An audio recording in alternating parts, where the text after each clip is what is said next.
I found my wife's affair with her boss behind my back, but it's the deception over a $250, $0 inheritance in our house that's now leading to a bitter legal battle I never saw coming. I never thought I'd find myself in a situation like this, completely by the woman I thought I knew. To give you the quick version, my wife turned out to be cheating on me with her boss, David. But what made everything worse was the way she lied, spun stories, and manipulated her way out of every question I threw at her. And if that wasn't enough, it all ties back to a secret inheritance worth $250, $0, and a house I thought was ours. That's what's turned this into a legal nightmare I never saw coming. We had a pretty normal life, or at least I thought so. I met about 8 years ago and we got married 3 years ago. She was always a bit of a drama queen, but I figured that was just her personality. She was ambitious, worked in marketing, and was always talking about her future plans. I was a software developer, steady job, decent savings. We bought a house in the suburbs and I thought I had everything under control. But then little things started to change. At first, I noticed she was more secretive with her phone. She'd hide it when I entered the room, or she'd get defensive if I tried to look at her screen. That seemed like typical paranoia, honestly. She'd brush it off, call me paranoid or insecure, but I knew better than that. I'm not the jealous type, but I could tell something was off. She'd also start working late more often, citing client meetings or business dinners, but her stories didn't sit right anymore. She'd get defensive if I pressed her, and her excuses became more elaborate. Then I noticed her behavior around money changed. She'd start hiding receipts, not sharing details about our joint accounts, and she suddenly had a lot of cash, more than she should have. I was suspicious, but I didn't want to jump to conclusions. I thought maybe she was just being secretive because of work stress or something, but deep down, I felt a gnawing sense that something was wrong. One night, I decided to check her phone. I knew it was intrusive, but I couldn't shake the feeling that I was missing something. I grabbed her phone while she was in the shower and started scrolling through her messages. That's when I saw it, a string of texts between her and David, her boss. It wasn't just friendly banter, it was flirtatious, suggestive, and downright inappropriate. They were talking about meeting up, sneaking away from work, and even sex. I felt my stomach drop. The messages were recent, just a few days old. I couldn't believe it. My wife, the woman I trusted, was sleeping with her boss. It felt like I'd been punched in the gut. I stared at the screen, trying to process what I'd just seen. The betrayal was so sharp, so unexpected, that I couldn't breathe. I closed her phone and sat there in silence, feeling like the ground was shifting beneath me. I had to confront her, but I didn't even know what to say. How do you tell your wife you know she's been lying, cheating, and sneaking around behind your back? How do you process that level of betrayal? The next morning, I decided I couldn't keep quiet anymore. I waited until she came downstairs, pretending everything was normal. When she asked how I slept, I just looked at her and said, "We need to talk." Her face froze and she immediately started with her usual defensive tone, saying she didn't know what I was talking about, that I was paranoid, that I was imagining things. But I had the proof. I showed her the messages and her face turned white. She tried to deny it at first, claiming the messages were innocent, just work-related flirting. She said David was just a friend, that I was overreacting. But the tone in her texts, the timing, the way she described meeting him, none of it added up. I was furious, hurt, and deeply betrayed. I told her I knew about the affair, and her reaction was to call me paranoid, accuse me of spying, and say I was crazy for even thinking such things. That's when I realized she had no remorse, no shame.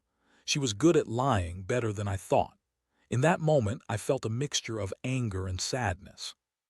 I couldn't believe I'd been living with a woman who was capable of this kind of deception.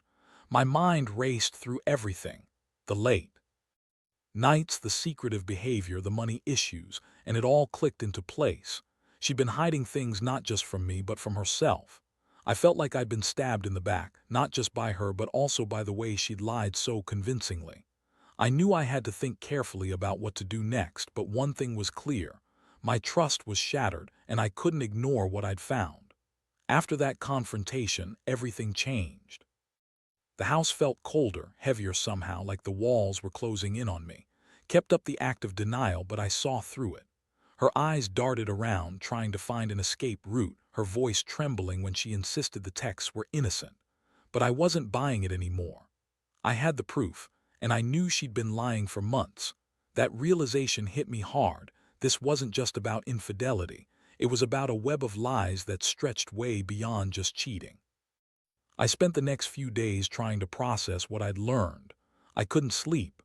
Every time I closed my eyes, I saw her face, the texts, the secret meetings she'd probably had. I was furious. Not just mad at her, but also at myself for not noticing sooner.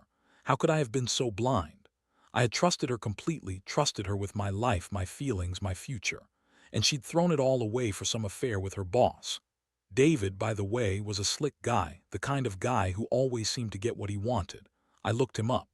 He was handsome, confident, and apparently very persuasive, exactly the kind of guy who could manipulate a woman like. I decided I needed a plan. I couldn't just blow up the marriage and walk away. That wouldn't be enough. If she was cheating, she was also hiding something about the inheritance, something I'd only recently started to suspect. Had always been secretive about her family's money, but I knew her parents had left her a substantial estate when they passed away. About $250, $0. She'd never shared the full details, but I'd overheard her mention it once or twice. Now I wondered, was she hiding that money from me? Was she planning to run off with David and the inheritance? Or worse, had she already done so? The more I thought about it, the more I realized that lies weren't just about cheating, they were about control. She'd been manipulating the situation from the start, hiding her money, hiding her actions, and now trying to deny everything. I had to know the truth. I started digging into our joint accounts, her personal accounts, and even her emails. I wanted to know if she'd been planning her escape for some time. One evening, I found a series of emails between and her sister, Lisa. They were discussing her inheritance, how she was going to split it, and her plans to buy a new car and maybe even move out. But what caught my eye was an email from to David, sent just a few days before I found the texts. It was a vague message, but it hinted at her wanting to leave everything behind and start fresh. I felt a cold wave hit me. She was planning her escape, and I had been blind to it all along. The money, the affair, they all tied together in a sick web of betrayal. That's when I decided I needed to confront her again, but this time with a different approach. I wasn't going to accuse her outright again. I wanted to hear what she'd say when she realized I knew everything. I arranged for a quiet, private meeting at our house. I told her I needed to talk, just us, and she agreed, looking nervous but trying to hide it. When she sat down, I pulled out the emails, the bank statements, and the texts. Her face drained of color. She started to cry, but it was a fake, theatrical kind of crying, more for show than genuine emotion. She tried to deny everything, insisting the money was hers, that I had no right to question her, that I was paranoid. I told her I knew about her affair with David, about her plans to leave, and about the inheritance she'd been hiding. Her excuses were weak. She claimed she was just confused, that David was just a mentor, that the money was just a gift from her parents, and that I was overreacting. But her words sounded hollow. I could see the guilt in her eyes, the cracks in her story. I was furious, furious at her betrayal, furious at myself for being so blind, and furious at the fact that she'd been planning to run away with my money and her lover. I told her she needed to leave the house. I couldn't live with her anymore, not after everything I'd uncovered. I felt a strange mix of relief and emptiness. I had finally uncovered the truth, but the damage was done. The woman I loved, the woman I married, was gone, replaced by someone who was capable of such deception. That night, I stayed up late, staring at the ceiling, wondering what I'd do next. I knew I had to protect my interests, my money, my house, my future. I started to speak with a lawyer the very next day. I needed to understand my legal options, especially concerning the inheritance and the house. Had always been manipulative, and I knew she'd try to twist things in her favor. I had to be prepared. I also realized I'd have to confront her family about her lies. They trusted her, and I'd have to tell them what she'd been hiding. It was going to get messy, but I refused to be the victim of her schemes any longer. In the end, I knew I couldn't save the marriage. Not after this. but I was determined to get justice, to hold her accountable and to protect what was mine. The betrayal ran deeper than I ever thought possible, and I was just starting to understand how much damage she'd done. Now I was ready to fight, not just for the house or the money, but for my dignity. The more I dug into her financials and her plans, the clearer it became that wasn't just cheating on me, she was planning a full-scale escape. Her emails, her bank statements, even her social media activity all pointed toward a carefully laid out plan to leave everything behind, including the house, the inheritance, and me. I couldn't believe I'd been so blind, so naive. She'd been manipulating everyone around her, including her own family, to get what she wanted. I spent a few days gathering evidence, talking to lawyers, and trying to figure out my next move. Every time I thought about her, I felt a mix of anger and heartbreak. I kept asking myself how I could have missed so many signs, how I'd been so stupid to trust her blindly. She'd always been good at hiding her true self behind a mask of charm and bitchy attitude. But now I saw her for what she really was, someone who would lie, cheat, and betray her own husband for money and some twisted idea of freedom. One night I decided I needed to confront her again. I wanted her to see that I knew everything, that I wasn't going to be played anymore. I invited her to the house, told her I had something important to discuss. She came in looking nervous, trying to act like everything was fine. I was calm, too calm maybe, but I knew I had to play it smart. I pulled out the evidence I'd collected, the emails, the bank statements, the messages. Her face paled when she saw the proof laid out in front of her. She tried to deny everything, claiming she was just planning her future, that I was paranoid, that I didn't understand her need to be free. She said she'd never cheat on me, that David was just a mentor, that she was confused but loved me and wanted to work things out. That lie, that fake sincerity, it made me sick. I looked her in the eyes and told her I knew about her affair, about her plans to leave with the inheritance, and that I wasn't going to be a fool anymore. I told her I'd spoken to a lawyer and I was considering my options. Her reaction was classic. She started crying, but this time it was different. Not the fake tears, but real tears of desperation. She begged me not to do anything, to give her a chance to explain. But I wasn't about to listen to her lies again. I told her she had no choice but to leave, either voluntarily or I'd make her leave legally. I wasn't going to let her manipulate her way out of this. I told her she was a liar, a cheat, and a manipulator, and I was done playing her game. She stormed out of the house that night, screaming and crying, calling me all sorts of names. But I didn't care. I finally felt like I was taking control of my life again. The next day, I contacted a lawyer and started the process of legal action. I wanted to protect my rights to the house and the inheritance. I knew would try to spin things in her favor, but I had enough evidence to fight her. Meanwhile, I also reached out to her family. I told her parents about her plans, about her lies, and about her affair. They were shocked completely. Had always been a good girl in front of them, but behind closed doors, she was a different person. Her parents were furious, especially when I told them about her manipulations and her secret plans to run off with David and her inheritance. They promised to support me, but I knew it was going to be a long legal battle. In the days that followed, I felt a strange mixture of relief and emptiness. I had finally uncovered the truth, and I was taking steps to protect myself. But it hurt. It hurt deeply to realize I'd been betrayed so completely. I kept replaying our last conversation in my head, her tears, her pleas, her lies. I wondered if she even cared about what she'd done, or if she was just trying to save herself. The thought made me angry all over again. I also started to think about the inheritance, the money, the house, all of it. Thought she could just take it and run, but I had a feeling she was planning to try and claim some of it through legal loopholes or false claims. That's why I hired a lawyer to review everything, to ensure I had my bases covered. I wasn't going to let her manipulate her way into my money or my house. Not after all this. I knew this was just the beginning. The legal process would take months, maybe longer, and in the meantime I had to keep my head clear. I started to focus on myself, working more, seeing friends, trying to rebuild some sense of normalcy. But the betrayal haunted me.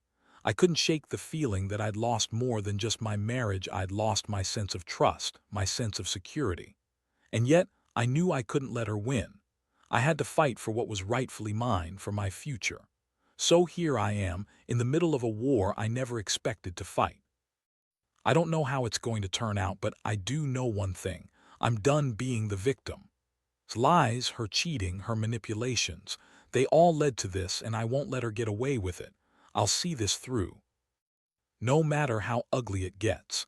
I just wish I'd seen the signs earlier, but now, it's all about cleaning up the mess she made and moving on with my life.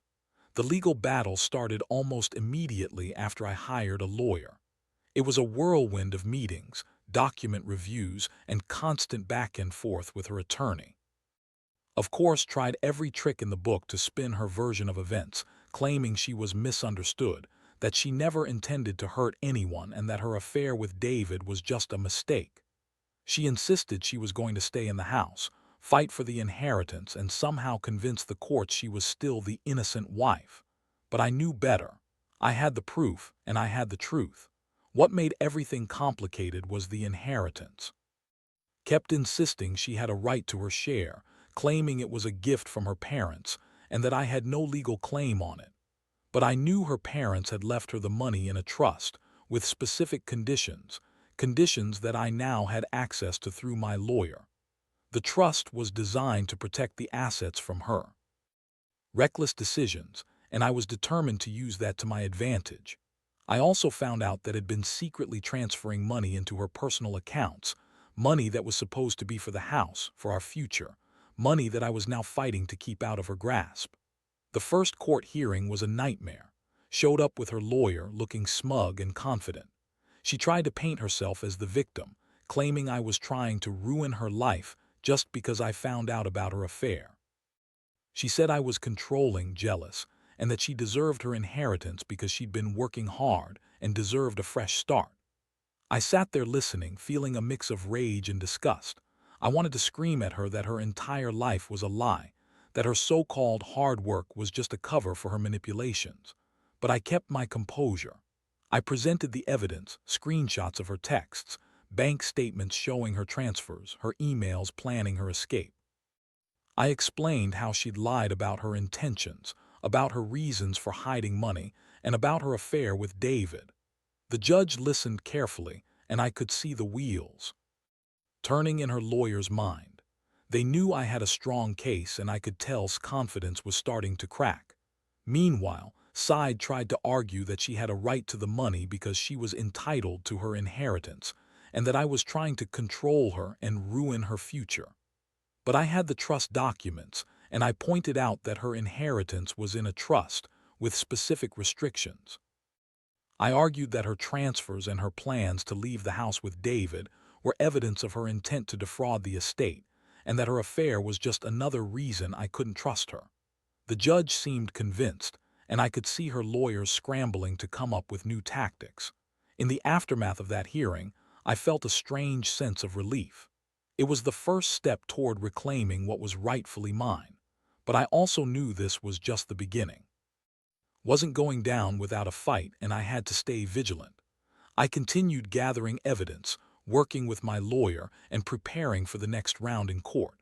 I also started to reach out to her family more. Directly, her parents, her sister Lisa. I needed their support, and I wanted them to see what their daughter had become. One thing I learned through all this is how much trust can be shattered in a single moment. I used to believe love and honesty were the foundation of a marriage. Now, I see everything as fragile, easily broken by lies and betrayal. Betrayal wasn't just about infidelity. It was about her entire character, her morality, her willingness to lie and manipulate her way out of any situation. And it made me realize how important it is to protect yourself, your money, your home, your sanity, when someone you trusted turns out to be a different person altogether. Despite everything, I refused to let her see me break. I stayed calm, focused, and determined. I knew I had the upper hand legally, and I wasn't going to back down. Every day that passed, I felt stronger, more resolved. I found myself questioning everything about the relationship, about who really was, and about what I wanted for my future. I started to think about rebuilding my life without her, about moving forward, and about learning from this nightmare. But for now, I had to stay in the fight. I had to protect what was mine and make sure she didn't get away with her lies and manipulations. I still think about her sometimes, especially late at night when everything is quiet. I wonder if she ever truly cared, or if she was just using me as a stepping stone for her own gain. I wonder if she's planning her next move, or if she's already given up and is just trying to save face. Either way, I know I can't trust her anymore. I've learned that the hard way. All I can do now is keep fighting, keep pushing forward, and hope that justice will prevail in the end. The months that followed were a whirlwind of legal battles, sleepless nights, and constant stress. I'd never felt so exhausted, yet I knew I couldn't afford to let my guard down.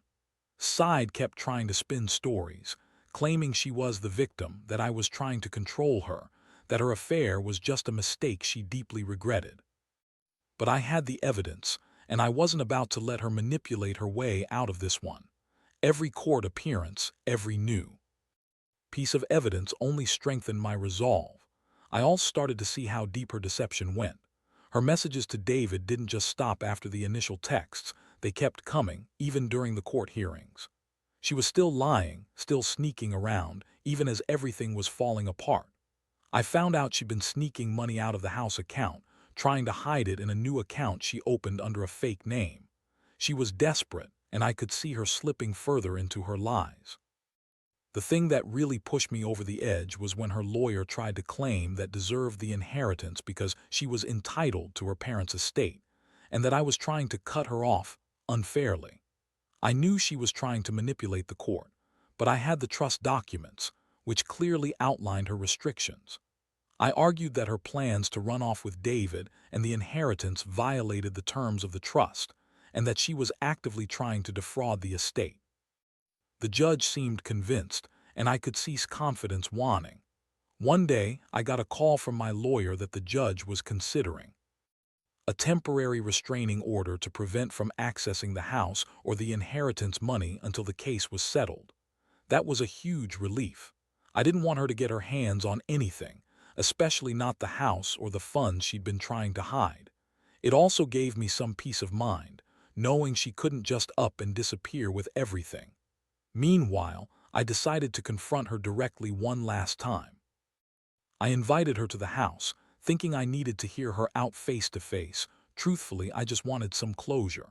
When she arrived, she looked defiant, like she was ready to fight to the bitter end. I laid out all the evidence again, told her I was prepared to fight for the house, the inheritance, and my reputation.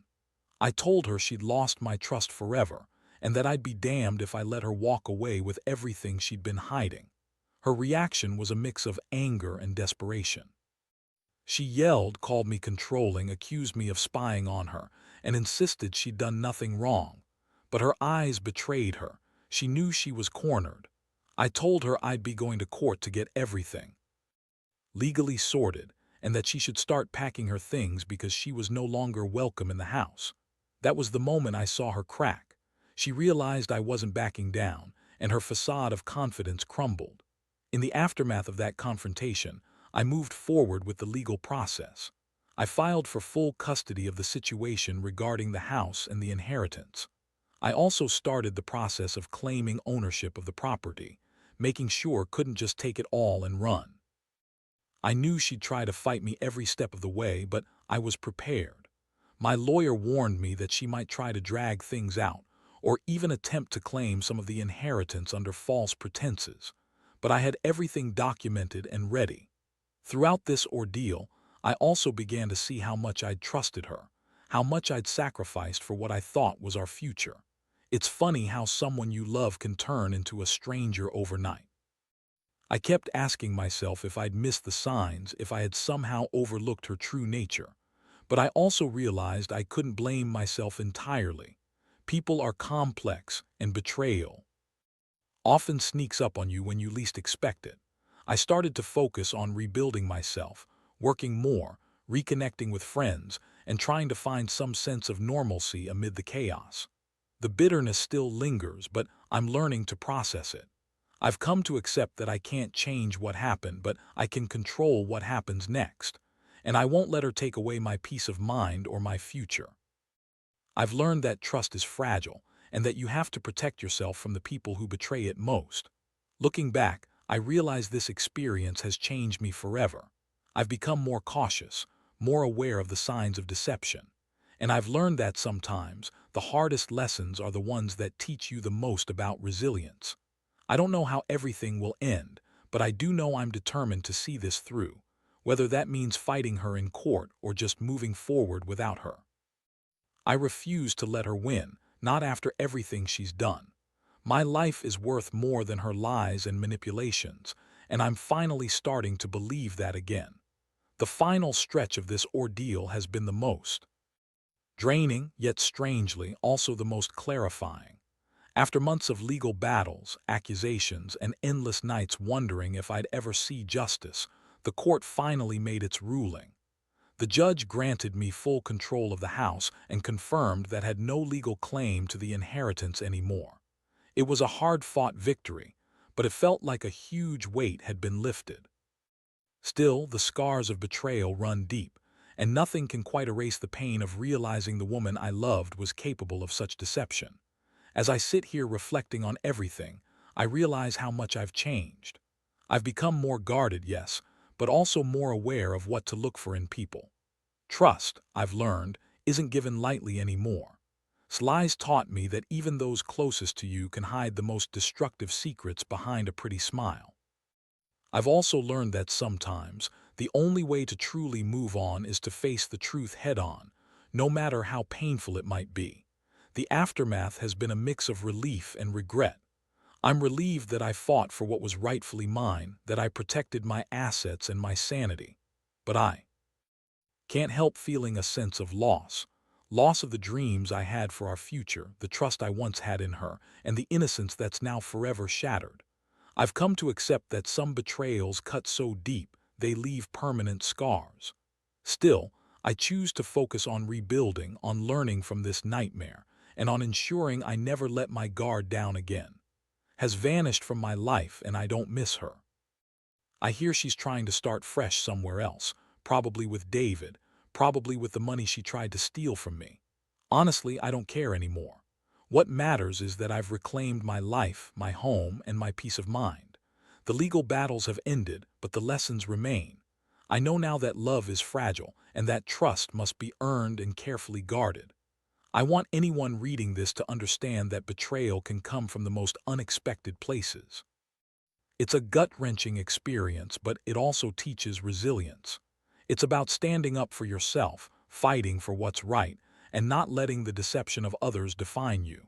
I've learned that sometimes the only way to heal is to confront the truth, no matter how ugly it may be. And in the end, you find strength you never knew you had. So here I am, finally at peace, ready to move forward, wiser and more cautious than before. I've lost a lot, but I've gained clarity. I've learned that no matter how deep the betrayal, there's always a way to come out the other side. I hope my story serves as a reminder. Don't ignore the red flags, trust your instincts, and never let someone's lies destroy your life without a fight. Because in the end, the truth will set you free. And sometimes it's the only thing that can.